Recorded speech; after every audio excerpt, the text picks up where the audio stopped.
Apéro spécial Mavs.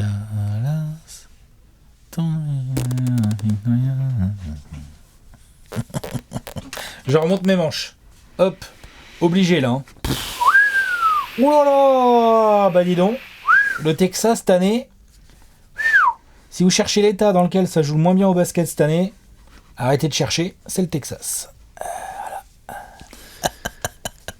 Voilà. Ah là là, dis donc. Après des années et des années de bataille avec les Rockets en tête de la ligue, puis la dynastie des Spurs et les Mavs qui ont essayé de survivre dans ce Texas shootout, c'est la merde. C'est la crasse à Dallas, comme dirait l'autre. Apéro spécial Mavs, dont le timing ravira nos amis fans des Mavericks. C'est le bon moment, je crois, hein, de renverser le cœur. Ça, bah non, c'est trop tard. Ah, trop tard, mince. Mince. Non mais attends. Là, on est passé quand même extrêmement vite. On va faire le détail, mais juste, on est quand même passé extrêmement vite de... Est-ce que Dallas avec Kyrie Irving, ça pourrait être un contender? Et ouais, non, faut perdre tous les matchs là. On vise la loterie là. Oh, top pick là. Garde top 10, le pick. Top 10 pick. Je répète, garde le pick. Top 10, c'est protégé, hein, c'est ça. Il est protégé où déjà? Je sais même plus. Onyx, voilà. Donc voilà. Le fameux deal de Porzingis. Oui, c'est ça, c'est vrai. Non mais. Obligé de faire un apéro spécial Mavericks, donc installez-vous tranquillou bilou, on est ensemble pour parler de la déchéance de cette franchise. On va faire comme d'habitude, hein, à la fois parler de ce qu'on a vu dans le rétro, de ce qui s'est passé en février dernier, de ce qui se passe en ce moment, et surtout, Alex, what's in the smoke? La fumée elle est blanche, qu'est-ce qui va se passer cet été? Eh oui, parce que le à Dallas, futur. Là on est vraiment dans une situation pas vraiment facile. Dallas, Alex, au moment où on parle, est dans une excellentissime dynamique, bien sûr. Puisque nous sommes sur 7 défaites sur les 8 derniers matchs, sur un bilan absolument atroce depuis la fameuse trade deadline où il y avait le souhait de récupérer Kyrie Irving. On avait fait des pieds et des mains chez les Mavs pour faire ça. Si je refais de la chronologie un peu, à moins que tu allais dire quelque chose. Le 6 février, tu veux refaire la chronologie? 6 février, je te donne juste un indice. C'est le jour du trade de Kyrie Irving. Quel était le bilan des Mavs? Ils étaient 4e à l'ouest. Avec 29 victoires et 26 défaites. Voilà. Et aujourd'hui, ils sont à 37 victoires pour 42 défaites. Donc les plus matheux et les plus matheuses d'entre vous l'auront fait le calcul tout de suite. C'est une séquence de 8 victoires pour 16 défaites. Voilà.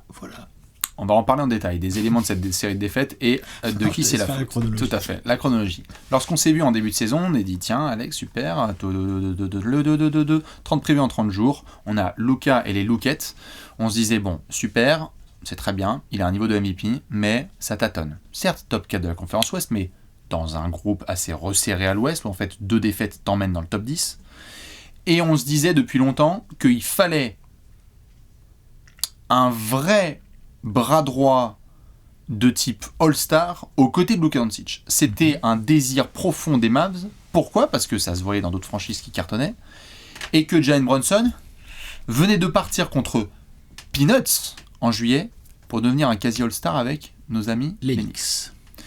On s'est retrouvé en février avec des Mavs certes bien classés, mais avec le sentiment quand même de foncer dans un potentiel mur qui est Luka Doncic en forme, c'est très bien, mais avec cet effectif-là, quelle véritable marge de manœuvre on a. Il n'y a pas trop de pics de draft qui a explosé. Bravo à Josh Green d'avoir bien évolué, mais on n'a pas non plus eu des choix extraordinaires faits par le management. Et il ne faut pas non plus trop fatiguer la bête, c'est-à-dire se retrouver devant un Luka Doncic qui va potentiellement regarder les playoffs, la suite des playoffs à la téloche. Surtout qu'en plus on a vu pas mal de matchs où Luka Doncic est obligé d'envoyer 38 points, 9 rebonds, 9 passes pour gagner vite fait de justesse contre une équipe pas terrible. Ou 60 points, 20 rebonds et 15 passes pour battre les Knicks en prolongation. Ce genre de truc. Donc ça, c'est quelque chose qu'on avait détecté pendant les previews, on en a reparlé tout au long de la saison. Il y avait un équilibre à trouver, à retrouver chez les Mavs qui sortaient d'une finale de conf qui, je le rappelle, était un peu, à mon sens, en trompe-l'œil. Et je le dis sans aucune animosité, vraiment, je pense que ces Suns qui avaient galéré contre les Pelicans, ce Jazz qui était en train d'exploser et tout, ça n'a pas forcément tellement aidé les Mavs. Ils se sont vus, à mon avis, un peu trop beaux. Et la réalité, là, explose quand même pas mal. On en avait parlé récemment, je sais plus dans quel apéro, je crois que c'est 10 choses à suivre sur la fin de saison, un truc comme ça. Ah bah oui, je pense qu'on a parlé de Kyrie et Luka. Ouais. Oui, et on avait parlé aussi de... Est-ce que vraiment tu peux avoir des grosses ambitions avec un front de courte aussi faiblard, qui manque un peu de taille, qui manque de défense. Je veux dire, là, récemment, ce qu'on a vu, c'est le poste 3, c'est Tim Hardaway Jr., quoi. On arrive sur Kyrie et Luka, évidemment, mais avant, on peut faire l'entourage dans lequel ils jouent. Parce que Tim Hardaway Jr., je veux dire, c'est plutôt un 2. Et puis, sinon, c'est plutôt surtout un mec que tu sors du banc à qui tu dis carte blanche. Mais l'avoir titulaire en 3 là, dans cette NBA... Je suis vraiment pas convaincu. Ça décale Reggie Bullock parce que t'as pas le choix. Et après, on est là dans une rotation entre Dwight Powell, Maxi Kleber, Christian Wood, tout ça Orme McGee, dans les mains de Jason Kidd, qui réalise une exceptionnelle saison à la tête des Mavs. Encore un grand entraîneur. Oui, c'est vrai que quand on s'est ramené à la trade deadline, il y a eu un vrai risque qui a été pris par les Mavs. Un vrai pari, un vrai coup de poker. On a dit, tu sais quoi, Dorian Finney-Smith, c'est le type de profil que tu veux dans la NBA moderne. Soldat, qui rentre ses 3, qui défend, 6'8". Il fait partie des meilleurs défenseurs extérieurs et couteau suisse de la NBA. Et Dinwiddie, dans son rôle, faisait pas un mauvais début de saison. Hein. Qui était toujours aussi aléatoire. Donc il y avait des matchs hyper forts et des matchs moins bien. Son rôle, le rôle de Spencer Dinwiddie, tout à fait. Mais on lui demandait de faire encore plus parce qu'il n'y avait pas Jalen Brunson. Donc en fait, on lui disait, est-ce qu'on peut compter encore plus sur toi ? Parce que en fait, ça serait pas mal. Mais Spencer Dinwiddie a ses limites. Et donc lorsqu'il y a eu ce transfert, tu as récupéré Kyrie, donc tout de suite on a été estomaqué par le move, mais surtout en appétit de voir ce que pouvait donner ce duo offensivement. Et très très vite d'ailleurs, et moi je tiens à le poser tout de suite sur la table, très très vite, on a vu que les deux peuvent jouer ensemble. Kyrie et Luka, en soi, balle en main, pas balle en main, capacité à bien s'entendre, moi je n'y vois pas le problème. Parce qu'il y a souvent ce raccourci qui est fait là en ce moment de dire la situation des Mavs, bravo Luka et fuck Kyrie. Non. Je trouve que c'est un raccourci qui est hyper abusé parce que les Mavs ne sont pas là à cause de ces deux gars. Et surtout en plus, si un peu, mais en plus, je trouve que c'est Kyrie qui s'est le mieux adapté. Putain. Et que si vous voulez, on peut parler du jeu sans ballon de Luka Doncic. Bah voilà, la discussion elle est faite. Voilà. Désolé.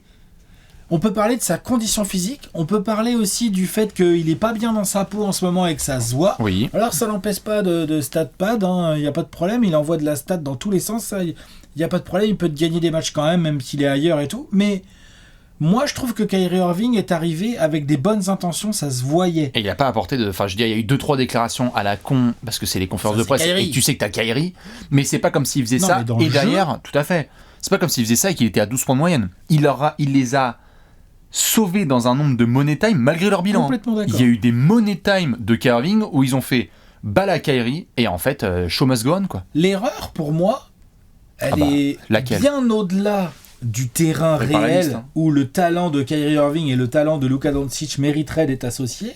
Elle est au-dessus au moment de faire le trade. Qu'est-ce que tu lâches dans ce trade et surtout comment tu assumes ce trade derrière pour peut-être faire d'autres trades d'ajustement. Moi, je me rappelle très bien, quand on a fait l'apéro Kyrie Irving transféré à Dallas, je me rappelle, on en parlait, j'ai dit oui mais non, il reste 3 jours avant la deadline. Ils ont pas fini leur move. Ils ont pas fini leur deadline là, Dallas, Nico Harrison, Mark Cuban, bah si, ils avaient fini. Donc tu te retrouves avec ce que j'ai décrit tout à l'heure, c'est-à-dire des obligations de glisser Tim Hardaway Jr. en 3, Reggie Bullock a des responsabilités bien trop grandes pour lui, et désolé, mais Dwight Powell, Maxi Kleber, Javal McGee, il n'y a pas de titulaire en NBA là dans tous les mecs que je cite. Non. Bon, compliqué. Et alors, tu vois donc c'est un problème. Bien sûr. Et à la limite, parce qu'il faut en mettre 3 sur le terrain. Et à la grande limite, tout à fait. C'est un sujet. Non, mais tu vois, quand il en faudra en mettre qu'un encore, je dis pas, mais là, il faut mettre les 3. Et à la grande limite, Maxi Kleber rend des énormes services, mais comme par hasard, a eu des pépins physiques, parce que l'autre, quand il était là, les Lakers peuvent demander, parce qu'ils se sont fait quand même dagger par Maxi Kleber, que c'est un des meilleurs défenseurs intérieurs, parce que c'est pas le cas de Dwight Powell, et que Javal McGee, le projet, a été énorme. Je rappelle que Javal McGee, il a été signé par les Mavs, et que très peu de temps, quelques heures après sa signature, Javal McGee, on lui a demandé, et publiquement, il a dit, on m'a garanti un spot de starter. Il a été sorti de la rotation très peu de temps après. L'utilisation de Christian Wood a été mauvaise. Et donc, du coup, oui, tu as, comme tu le dis, 2 titulaires indiscutables NBA, avec un secteur intérieur où, ça y est, là, on les a vu jouer contre Charlotte, on s'est foutu 2 fois de leur gueule. Charlotte n'est plus autant un spot TTFL de secteur intérieur. Là, Dallas, c'est légendaire ce qu'ils ont à l'intérieur. Tu te fais péter la gueule. dans tous les sens. Tous les arrières arrivent, ils drive en sifflotant, là, c'est bon. Y'a qui? Ah, bah y'a d'autres Powell. Ah, bah cool, je vais pouvoir poser mon lay-up peinard. Putain! Je crois que c'était Bobby Marks qui en parlait dans un récent podcast que depuis la trade deadline, Dallas donne le 2e meilleur pourcentage aux adversaires à l'arceau. Une fois que t'es à l'arceau, il y a panier. Il y a pas à choisir, il y a pas à débattre, il y a panier. Dès que tu te rapproches de l'arceau, il y a panier parce qu'ils ont pas les gars pour. Donc du coup, aujourd'hui, on est dans un espèce de capharnaüm que moi je trouve ridicule. Excusez-moi, mais franchement ridicule, qui est de dire non mais tranquille, on va reposer Luka Doncic et Kyrie Irving pour essayer de protéger notre pick de draft. On va tanker. On va les shut down pour récupérer notre pick de draft, comme si de rien n'était, mais on n'est pas abruti, hein. Le projet là, quand il y a eu la trade deadline, c'était d'aller secouer des équipes au premier tour. Là, tu secoues rien du tout. Rien du tout, c'est un échec total.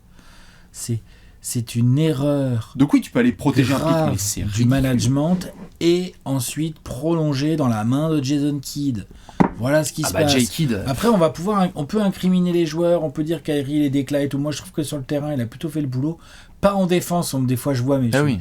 D'accord, mais ils ont recruté Kyrie Irving quoi? Pourquoi? Est-ce que c'est un lockdown défensif? Non.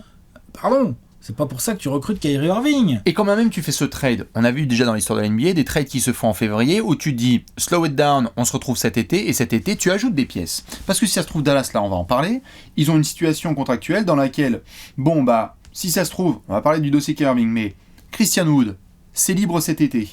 Dwight Powell, c'est libre cet été, donc ça fait déjà 25 millions entre les deux. Tu peux avoir d'autres garçons, justement, avec les Frank Ntilikina, avec les Markieff Morris qu'ils ont récupérés, etc. Ils n'ont que 110 millions en soi d'engagés avant de devoir parler de la renégociation de Kyrie Irving pour l'année prochaine. Donc tu pourrais te dire, on a fait ce trade pour avoir Luka, Kyrie, et donnez-nous un été pour essayer de construire autour.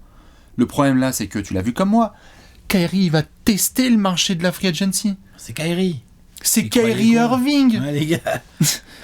Donc du coup, tu peux te retrouver dans une situation là, en l'espace d'1 an et demi, même pas 1 an et 2 mois, où tu as perdu Jalen Brunson contre Peanuts, envoyé du tour de draft contre Christian Wood qui va peut-être partir cet été pour essayer d'avoir de la place. Et après, tu perds Dorian Finney-Smith et Dinwiddie. Tu perds Dorian Finney-Smith. Peut-être pas rester.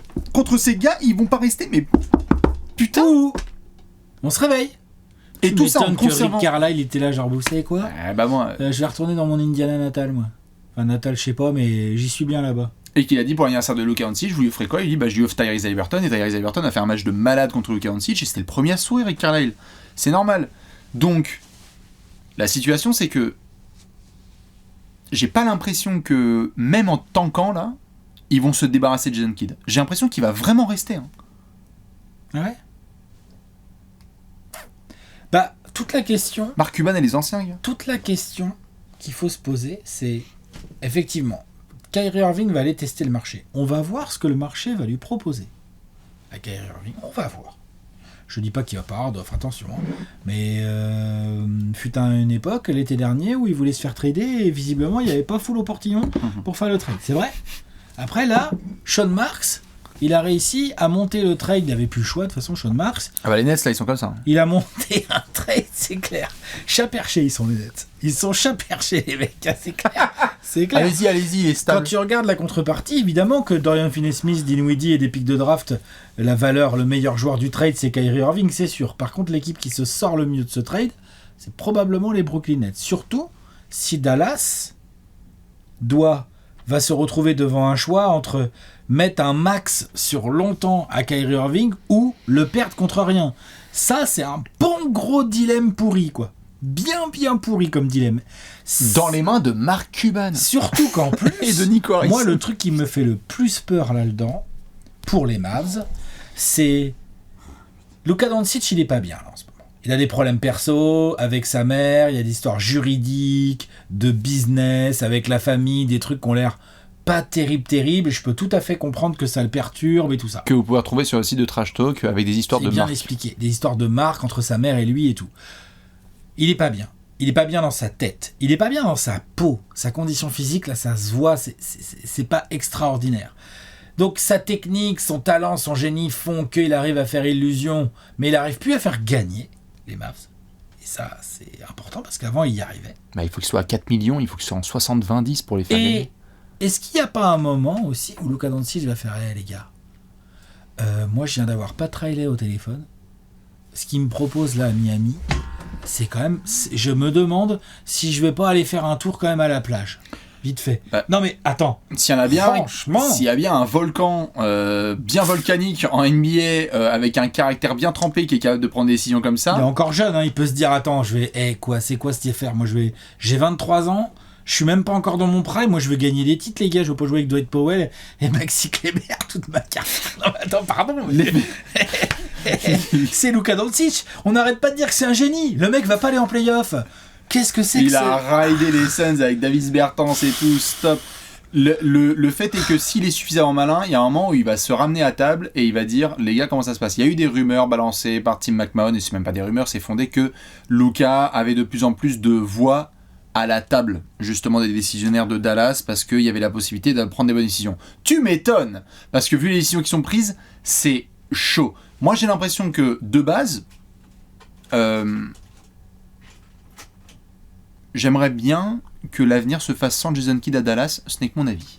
Je suis d'accord avec ça, mais je pense que le problème est bien plus profond. Et ça ne va pas tout régler, mais j'essaie de faire une to-do list, Alex, parce que là j'ai un mal de crâne. Je suis d'accord avec ça. Moi je changerais bien de Jason Kidd aussi, parce que je trouve que l'utilisation qu'il a fait des joueurs n'est vraiment pas ouf. Après, à sa décharge, tu vas faire quoi avec ce front de courte ? Ensuite, j'essaierai de dire au management, juste doucement, avec le fait de dilapider dans tous les sens nos assets, parce que on a récupéré Porzingis en balançant tous nos assets, on a récupéré d'autres joueurs en balançant tous nos assets, et on a récupéré Kyrie Irving en balançant tous nos assets. Aujourd'hui, Porzingis, il a bougé, il est à Washington. Aujourd'hui, Dorian Finney-Smith, il est à Brooklyn, et ça se trouve dans 6 mois, Kyrie Irving, il est à Beijing, où il sera dans je ne sais quelle autre franchise.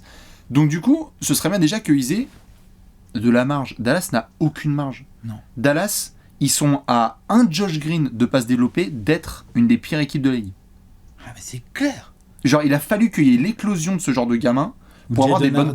Comment ? Jaden Hardy. Ou de Jaden Hardy. Mais il faut quand même compter sur Josh Green et Jaden Hardy pour exploser, quoi. C'est trop chaud. Qu'est-ce que c'est que ça, quoi ? Ils sont pas foutus de... T'enlèves Dorian Finney-Smith, c'est comme le nez au milieu de la figure qu'il te faut des ailiers qui savent défendre, là. J'ai une question à 40 millions, Alex. Ouais. Vas-y, pose. Est-ce que tu prolonges Kyrie Irving cet été, oui ou non ? Je rappelle, avant que Alex donne la réponse, qu'il y a 2 choix. La réponse est soit oui, soit non. Sinon, il faut voir l'impact que ça a sur Kyrie Irving, et si oui, c'est combien ? Est-ce que tu as fait ce transfert ? Est-ce que Dorian Finney-Smith, un des ex-meilleurs amis de Luka Doncic, a été transféré pour un mec qui se barre au bout de quelques mois ? Moi, je propose un gros contrat à Kyrie Irving. J'espère qu'il y a une marge de négo avec lui, qu'il va pas me demander le super max sur 4 ans, là, parce que c'est vraiment très très cher. Je fais un télescope, t'inquiète. Mais j'essaye tant bien que mal de prolonger Kyrie Irving, et derrière, je bricole, là, comme t'as dit, Dwight Powell, machin, tout ça, pour me transformer ça en au moins un autre ailier à mettre autour avec Reggie Bullock pour essayer de tenir mieux les ailes. Là, c'est un carnage. Les Mavs ne peuvent prétendre à rien, même avec tout le talent de Doncic et de Irving, ils ne peuvent prétendre à rien si le groupe n'est pas mieux équilibré. C'est pas possible. Voilà. Et puis, accessoirement parlant, je trouverais bien un petit backup, vu que tu as perdu Dinwiddie et Jalen Brunson, un petit backup dans le backcourt. Mais allez, on va dire Jaden Hardy. Exactement. On va dire Jaden Hardy et Josh Green dans l'aile, ça peut faire un peu de boulot. Mais il faut remplacer Dorian Finney-Smith. C'est ça. Il faut le remplacer, c'est important. Et donc c'est là notamment qu'à la draft, on va voir ce qui se passe, parce que si ça se trouve, les Mavs, avec leurs calculs là de fin de saison, ils vont réussir à avoir un top 10 pick de draft. Mais donc là, qu'est-ce qui va se passer ? Et moi, j'ai hâte de voir le management. Qu'est-ce qu'ils vont faire ? Est-ce qu'ils vont encore dilapider un top 10 pick de draft pour essayer d'avoir une petite option sur un marché, dans un transfert ? Ou est-ce qu'ils vont vouloir drafter ce gamin et essayer d'en faire un jeune asset qui peut se développer ? Parce que c'est ça aussi le côté, le rush qu'il y a autour de Dallas. C'est que oui, en effet, Luka Doncic, il est sous contrat. Donc t'es censé être bien comme il faut.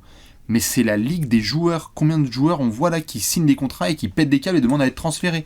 Là, Luka, il est en train de voir des wagons passer là. Il est en train de voir des grands Ja Morant et des gars de son âge et de sa génération qui sont en train de faire des demi et des finales de conférence. Et là, certes, il en a fait une l'année dernière, mais là, la courbe, elle est comme ça là. Je vois pas par où commencer.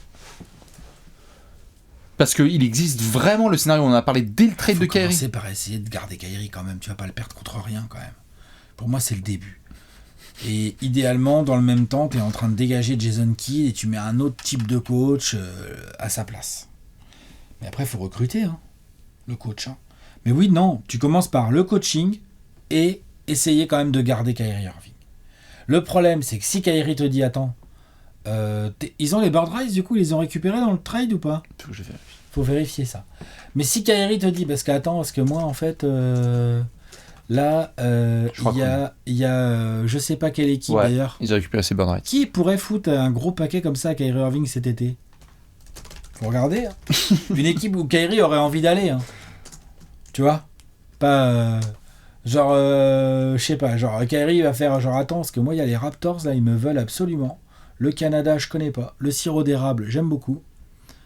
Tu vois, par exemple, je sais pas. Un truc comme ça. Mais le problème des Mavs, c'est... Moi, je pense qu'il faut garder Kyrie Irving. Le problème, c'est combien ça te coûte. Parce que si c'est pour lui mettre un contrat de zinzin qui te bloque et qui t'empêche de bien renforcer le reste de l'effectif... En tout cas, si j'étais Kyrie et que j'avais des leviers, je dirais vas-y. Kyrie, là, il a tous les leviers de négociation possibles. Il a juste un levier qui lui manque, c'est que... L'astrophysique ? Non, est-ce que vraiment il va avoir tant de si grosses offres que ça cet été ? Je veux bien voir. Je veux dire, la valeur offensive du joueur, elle est indéniable. C'est un attaquant fabuleux. Là, il a fait la saison pour montrer qu'il a des bonnes grosses casseroles au cul. Il a des casseroles, mais alors par contre, il a la réputation de est-ce qu'il est fiable. Tu vois, est-ce que vraiment une équipe va dire à Kyrie, mais oui, bien sûr, Kyrie Irving, bien sûr, 200 millions, 4 ans, viens, mon Kyrie. Je suis pas sûr de ça, moi. Tu vois, je veux bien voir ça. Je pense qu'il y a pas mal d'équipes qui vont appeler Kyrie Irving qui font un coup de gros. Nous, on veut bien te mettre le max, mais 1+1. Et viens, tu vas voir, tu vas être bien chez nous, et après on rediscute, et on s'investit dans le futur ensemble. Je pense que ça peut... Donc c'est un levier qui peut lui manquer à Kyrie Irving. Mais ça l'empêche pas de mettre la pression aux Mavs. Et puis surtout, les Mavs. Le risque ultime, c'est même pas Kyrie Irving, c'est Luka Doncic. Si tu perds Kyrie contre rien, il va dire quoi, Luka Doncic ? Mais les gars... Il va dire quoi ? Vous voulez mettre Jason Kidd, vous voulez mettre sur le terrain à côté de moi ? C'est quoi l'histoire ? Non mais... Donc Wood est parti, on a lâché un pick de draft. Kyrie est parti.